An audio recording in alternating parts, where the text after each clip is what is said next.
ជួយគេនាំទុកដល់ខ្លួនឯងបងប្អូនមានឃើញករណីប្លន់ឡាននៅផ្លូវលបឿនលឿនកកំពង់សោមយើងហ្នឹងគឺឃើញទេគេហៅធ្វើឲ្យយើងជួយសង្គ្រោះជួយអីហ្នឹងបោះដៃឲ្យហៅឲ្យឈប់ដើម្បីឲ្យយើងហ្នឹងជួយឈប់ឡានដើម្បីសង្គ្រោះគាត់តាមពិតមានអីប្លន់យើងសោះអញ្ចឹងយើងធ្លាប់តែឃើញករណីនេះនៅតាមបណ្ដាប្រទេសផ្សេងដូចធ្វើជាគ្រោះថ្នាក់ចរាចរណ៍ដេកនៅលើផ្លូវរនុកអណែមានឈាមមានអីអញ្ចឹងទៅឃើញគេចោះហៅចោះជួយមើលអីអញ្ចឹងទៅណាមានអីស្រាប់តែប្លន់គេអញ្ចឹងតែម្ដងអញ្ចឹងគឺជាមេរៀនហើយដែលបងប្អូនយើងត្រូវតែប្រុងប្រយ័ត្នអញ្ចឹងថ្ងៃក្រោយបើមានបញ្ហាករណីគ្រោះថ្នាក់មែនតើណាម្នាក់លែងហ៊ានជួយហើយជាពិសេសតាមផ្លូវស្ងាត់តាមអីលែងហ៊ានយកអាសាហើយបងប្អូនត្រូវប្រុងប្រយ័ត្នអាករណីអញ្ចឹងឃើញមានស្រុកគេក៏ច្រើនដែរឥឡូវមាននៅស្រុកខ្មែរហើយវាហ៊ានមែនតើអាផ្លូវលបឿនលឿនហ្នឹងលឿនហើយនៅវាហ៊ានកាក់ឡានកាក់អីដើម្បីឈប់ប្លន់ឈប់អីទៀតហើយវាយកឡានហ្នឹងយករបស់គេហ្នឹងទៅបោះចោលប្លង់ចោលហើយកាប់សាច់លក់តែក្រុមគ្រួសារបងប្រុសនោះខ្លះមែនតើហើយគាត់បានគ្រោះថ្នាក់មានបែកក្បាលបែកអីដែរហើយដល់អញ្ចឹងទាំងក្នុងឡានហ្នឹងក៏ពិបាកដែរហើយអ្នកខ្លះលើកឡើងនិយាយថាមិនបុកវាហ្មងឬក៏ធ្វើអីអញ្ចឹងតាមពិតគាត់ក៏គិតពីសុវត្ថិភាពអ្នកនៅក្នុងឡានចាស់នៅក្នុងឡានដែរគាត់មិនមែនខ្លួនមួយអញ្ចឹងណាហើយអ្នកខ្លះថាមិនក៏វាបុកវាជីធ្វើអាឆ្វីឆ្វាច់ទៅដូចរឿងធម្មតាបងប្អូនអើយយើងមនុស្សនៅក្នុងហ្នឹងណា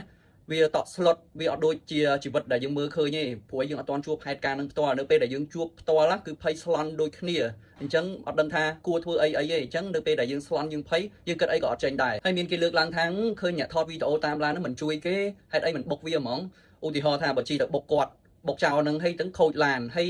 ចោលហ្នឹងគ្រោះថ្នាក់ហ្នឹងគឺពេលខ្លះយើងអាចកាត់ខ្លួនឯងអីខ្លួនឯងពេលខ្លះយើងជាអ្នកជួយហ្នឹងគឺមានកំហុសទៀតហើយបើឧទាហរណ៍ថាបើយើងមានអីមិនបាញ់វាពីហ្នឹងទៅពេលខ្លះយើងអត់មានសិទ្ធិប្រើប្រាស់ទេដល់តាមន្ត្រីប៉ូលីសបានគាត់មានសិទ្ធិប្រើកាភ្លើងអីចឹងហើយដល់តាយើងជាប្រជាពលរដ្ឋធម្មតាបើឃើញអញ្ចឹងថាបុកវាទៅជួយគ្នាជួយអីទៅពេលខ្លះយើងខ្លាចខូចឡានយើងផងខ្លាចខូចឡានគេផងហើយដល់អញ្ចឹងទៅខ្លាចគ្រោះថ្នាក់ខ្លួនឯងផងព្រោះអីគេមានកាភ្លើងអញ្ចឹងណាយើងអត់ហ៊ានហើយធម្មតាយើងឃើញរូបភាពបែបហ្នឹងណាខ្ញុំជឿស្លន់ខ្ញុំជួបផ្ទាល់ដែរនៅពេលដែលចោលប្លន់ខ្លួនឯងអញ្ចឹងណាបងប្អូនមនុស្សតែម្នាក់អីហើយមកក្នុងហាង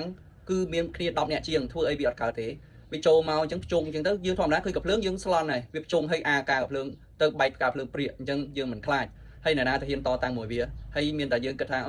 ធ្វើម៉េចឲ្យយើងរួចមានសុវត្ថិភាពទៅយើងកុំទៅតតាំងព្រោះអីរបស់ក្រៅកាយទេឲ្យវាទៅអាយុជីវិតយើងសំខាន់ហើយថ្លៃយើងមិនអាចទៅទិញជីវិតយើងនៅទីផ្សារបានទេហើយក៏វាអត់វិលល្ងាចដែរអញ្ចឹងយើង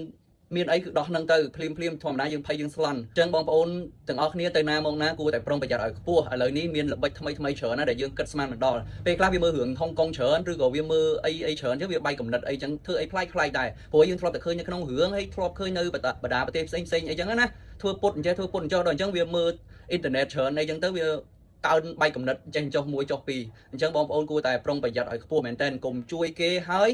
នាំទុកដល់ខ្លួនឯងអាហ្នឹងគឺជាការពិបាកមែនតើហើយ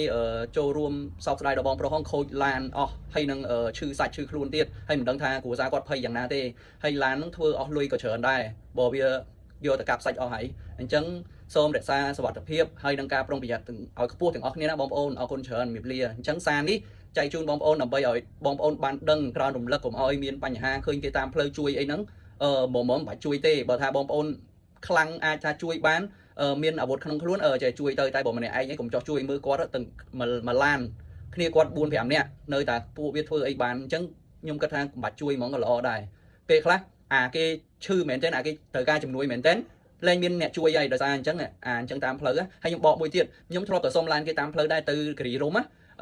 គ្រីរំហ្នឹងខ្ញុំជិះតាមផ្លូវគឺតាមផ្លូវគឺព្រៃភ្នំសុទ្ធតែម្ដងដល់សុំឡានគេកាក់ឡានគេជិះគេអត់ឲ្យជិះទេយើងដើរដោយសារកាលហ្នឹងខ្ញុំនៅក្មេងៗឡានម៉ូតូបែកកង់